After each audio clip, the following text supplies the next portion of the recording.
Mujahid sleeps the sleep of a very sick baby. He's just 5 days old. Carried in the protective arms of his sister, the newborn is unaware of his wretched fate. He is born a Rohingya, a people despised and persecuted. His mother Rabia is sick too, exhausted after giving birth and then walking without resting for 5 days. Rabia is one of the tens of thousands of Rohingya on the move, all fleeing from a regime that is seemingly bent on the annihilation of their people. It's an endless line of misery. The slaughter is being called a genocide. Fatima Khatoon lost 4 sons on the arduous journey through the mountains. 2 boys, 10 and 5 years old, were shot dead by army soldiers. Their little brothers, just toddlers, died from starvation. Fatima's youngest surviving child is clearly very ill. Her disease-ravaged skin and deep cuts need urgent medical treatment. But Fatima can't walk any faster. The exodus began at the end of August, but we're still seeing thousands of Rohingya fleeing across the border from Myanmar into Bangladesh. And each one brings with him or her another tale of sheer barbarity and unbelievable horror.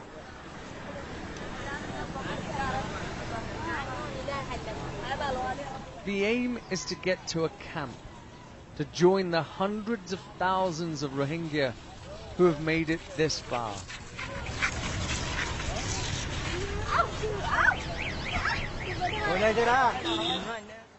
We're a few miles from the Bangladesh-Myanmar border. This is a makeshift camp. The tarpaulins and poles throwing up a grim, temporary settlement for the people that nobody wants.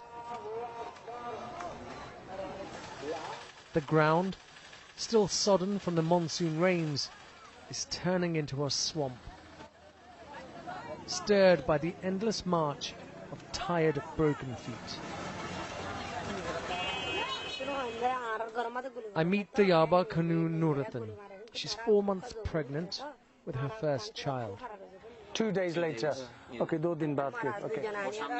Dayaba tells me she trekked for 12 days over hills and through jungles to get here. She fled her village in Myanmar as it was being torched by the soldiers. Her brother was shot in the face, killed as he tried to protect the family. They left his body behind. There's no way for me to know for sure if the people I've spoken to are telling me the truth, and that's because the military in Myanmar won't allow independent observers into Rakhine. But what I do know is that these people are running from something. The Naf River divides Myanmar from Bangladesh, a watery escape route from the horrors in Rakhine State, a land where the Rohingya have lived for generations. But now Rohingya like Hamid Hussein face a grim reality: stay and be butchered or flee.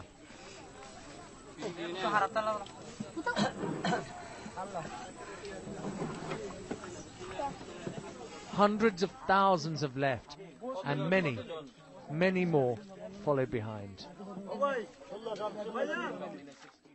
All along this border, Rohingya villages are being razed to the ground. Smoke can still be seen rising above the tree line. We saw it ourselves. Beginning time, smoke. Yeah. Then last time, you can see. Mohammed Saeem has witnessed the fires too. Yeah. You can see. And you took these pictures? Yeah. This is what the UN calls textbook ethnic cleansing. Nurul Kalima's feet are scorched from the fires that destroyed her village. Suffering the pain, she's walked for days on her burnt legs to cross the border. but at least she has finally made it into Bangladesh. Across the stream from this border guard's gun are thousands of Rohingya refugees willing to risk their lives to get across. They're caught between a country that wants them out and one that doesn't want them in. I'm standing in what is effectively no man's land. This is a buffer zone that separates Bangladesh, it's just over there where those people are, from its neighbour Myanmar, across the creek and beyond the brow of that hill. Stuck between the two are tens of thousands of Rohingya, and I have nowhere to go. Only children are allowed to cross to fetch clean drinking water. We're given permission to speak to Hussein Ahmed. He's been in this camp with his family for 9 days, living on handouts.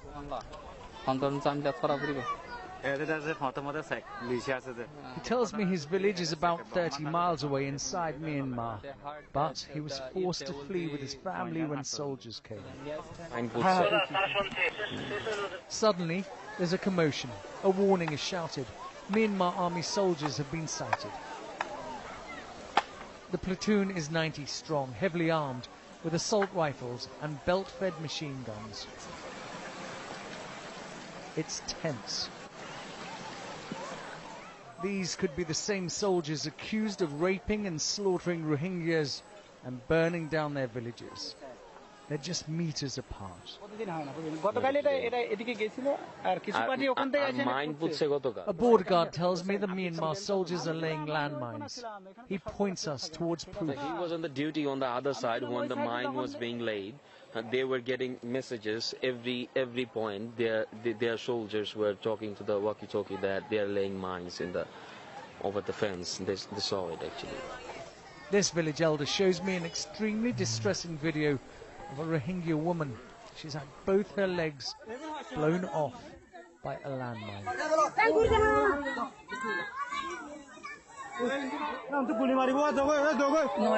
The woman is then carried across the creek to waiting doctors from the charity Médecins Sans Frontières.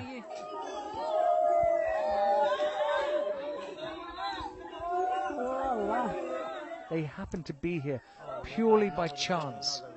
It's why she survived. They're tying a tourniquet on her. So this happened across in the while she was making her way from her village. Her village to enter when from her village to enter the no man's land. These Rohingya will probably never escape their nightmare. But if they do, there is no guarantee that they will find food and shelter in Bangladesh.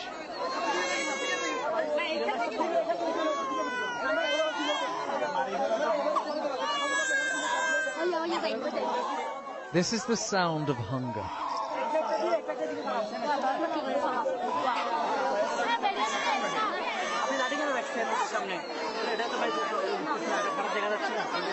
Newly arrived Rohingya refugees, mostly women with babies or young children.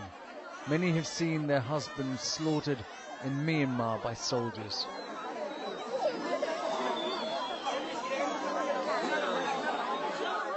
Murtzia is just 2 days old.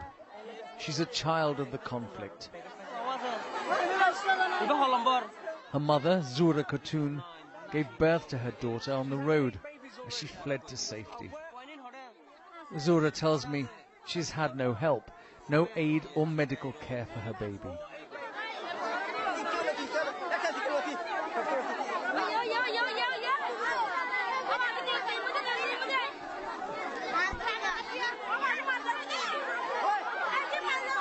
This is what starvation does. It makes people desperate.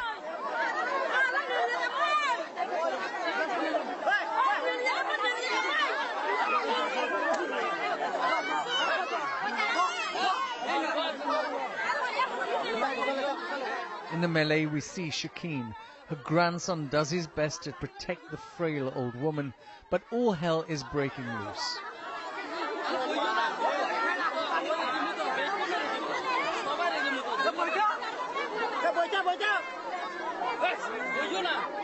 She can barely stand unaided, 80 years old and exhausted by her long, difficult journey across the border. She struggles to speak but manages to tell me she saw her nephew killed and her home torched.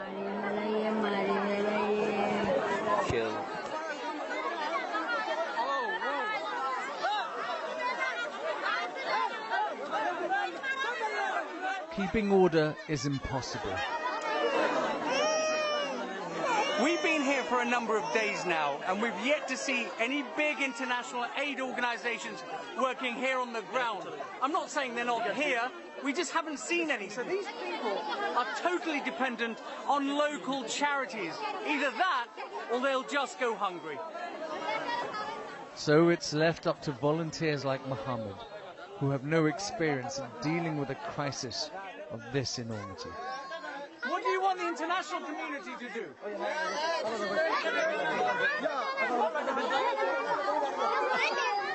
want to ask you, the international committee like NGO, everybody come here and help them. Because of nobody help them, they are very hungry and they are very helpless.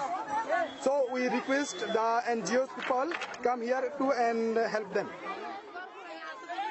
These people have been reduced to begging, fighting for scraps.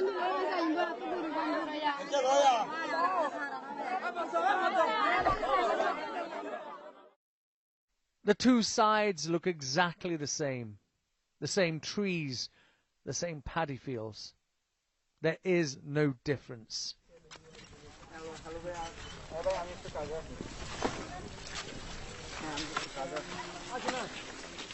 But the people who live here are different.